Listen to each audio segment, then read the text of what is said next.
देख रहे हैं जिस सेक्शन का नाम क्या है, सेक्शन 194B, और ये क्या बोलता है, विनिंग फ्रॉम लॉटरी। और सेक्शन 194B भी ये क्या बोलता है, winning from horse race. It means यदि इंडिया में रह के कोई person under the section 194B और सेक्शन 194B भी हॉर्स रेसिंग से, किससे, बाय लक, लॉटरी से, गैम्बलिंग से, कार्ड से, पजल से यदि कोई पैसा कमाता है और उसने वह पैसा 10,000 रुपए तक कमाया है पूरे साल में, तो वो गरीबी रेखा के नीचे आता है। इट मींस वह गरीब है, उसके अमाउंट पर किसी प्रकार का कोई टैक्स नहीं काटा जाएगा। लेकिन अगर उसने हॉर्स रेसिंग से, लॉटरी से, किसी प्रकार के शॉर्टकट यानी कि इसे बोलेंगे बाय लक से इनकम कमाई है, वो 10,000 रुपए से ज्यादा हो जाती है, तो जो उसका टीडीएस काटा जाएगा, कितने हिसाब से काटा जाएगा, 30% से। इसका मैं एक एग्जांपल दे रहा हूं। मान लेते हैं साहिल बाबू कहां गए हैं, करोड़पति शो में सिलेक्ट हो गए हैं और इन्होंने 14 के 14 क्वेश्चन बिल्कुल सही जवाब दे दिया और ये 1 करोड़ रुपए जीत गए। क्या वाक्य में 1 करोड़ रुपए इनको मिलेंगे? नहीं। अब यहां देखिए, साहिल ने जो पैसा कमाया है वो कमाया है सेक्शन 194B विनिंग लॉटरी या 194B हॉर्स रेसिंग, इसमें और भी आएंगे सारे के सारे, ठीक है। तो जब मैं साहिल को 1 करोड़ रुपए दूंगा तब मैं इस सेक्शन को देखूंगा। सरकार ने मुझसे क्या बोला है, I am a collector, I am a deductor, मेरे पास 10 नंबर है, मैं टैक्स काटने की अथॉरिटी रखता हूं। At the time of payment जब मैं साहिल को पैसा दूंगा तो कितना % प्रावधान रखा है सरकार ने, 30। तो 1 करोड़ रुपए का 30% मैं डिडक्ट करके अपने पास रखूंगा, 70% मैं किसको दे दूंगा, साहिल को। आई बात समझ में? साहिल को पेमेंट कर दी मैंने 70 लाख रुपए की। अब ये जो 30 लाख रुपए मेरे पास रखा है इसे मैं सरकार को जमा करूंगा अगले महीने की 7 तारीख तक। कब? 7 अगले महीने की 7 तारीख तक मुझे वो जमा करना पड़ेगा, राइट। इसी तरीके से नेचर ऑफ पेमेंट बनाई है सरकार ने। क्या बनाई है? नेचर ऑफ पेमेंट बनाई है सरकार ने। सैलरी से अगर कोई पैसा कमाता है तो उस पे स्लैब रेट के अकॉर्डिंग टैक्स कटेगा। अगर कोई पर्सन कमीशन से पैसा कमाता है, अगर कोई पर्सन फी फॉर प्रोफेशनल और टेक्निकल सर्विसेज, मतलब ये सेक्शन बना दिए।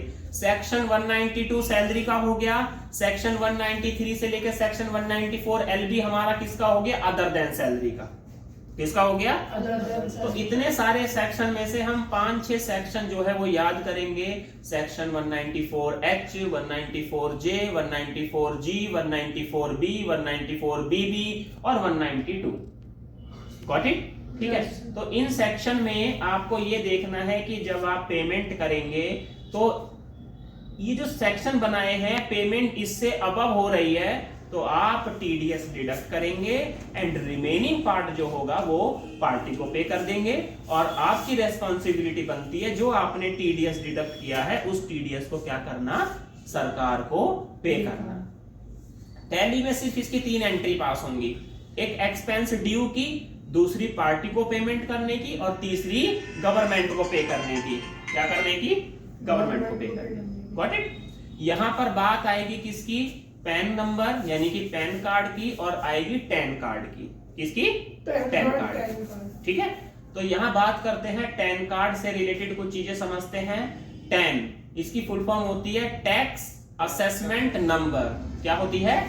Tax assessment number. और दूसरी होती है, अगर आपको कहीं और बुक में देखने को पढ़ने को मिले, tax payer account number. Tax payer account number कितने डिजिट की होती है? ये 10 डिजिट का हमारा 10 नंबर होता है। इसका फॉर्मेट अल्फा न्यूमेरिक अल्फा। क्या होता है बोलो? Alpha numeric alpha. कितने डिजिट का होता है? 10 डिजिट का। अगली बात करते हैं, इसके स्टार्टिंग के जो 3 लेटर होते हैं वो कहलाते हैं स्टेट कोड। जैसे किसी के पास 10 कार्ड है, मेरे पास 10 कार्ड, तो DEL, राइट। मेरी कंपनी का नाम क्या है, मान लीजिए ABC प्राइवेट लिमिटेड, तो 4th लेटर क्या हो जाएगा? A, यानी कि कंपनी का नाम का फर्स्ट लेटर। उसके बाद 5 न्यूमेरिक सीरीज वाइज और उसके बाद A से लेके Z तक चेक डिजिट होगा। बिना 10 कार्ड के आप टीडीएस डिडक्ट नहीं कर सकते। आई बात समझ में? अब इसकी स्टेप समझिए। पहले मैंने साहिल को पेमेंट करी और मैंने टैक्स डिडक्ट कर लिया, गॉट इट। अब उस टैक्स के पैसे को अगले महीने की 7 तारीख तक बैंक में मुझे जमा करना होगा, कर दिया। फिर 3 महीने की रिटर्न मुझे जमा करनी पड़ेगी, यानी कि साल में 4 बार रिटर्न फाइल करूंगा, ठीक है। और जब रिटर्न फाइल कर दूंगा तो उसके 15 दिन बाद मुझे सर्टिफिकेट इशू करना पड़ेगा, क्योंकि साहिल मेरे से प्रूफ मांगेंगे किस चीज का, कि सर आपने तो मेरा टीडीएस काट लिया, मुझे उसकी स्लिप भी तो दीजिए। तो मैं क्या दूंगा इनको, स्लिप दूंगा, यानी कि सर्टिफिकेट इशू करूंगा। डन। 4 रिटर्न होंगी आपकी, 24 क्यों, 26 क्यों, 27 क्यों, 27E क्यों। चलो बोलो, 24 क्यों, 26 क्यों, 27 क्यों, 27E क्यों। आई बात समझ में, ठीक है।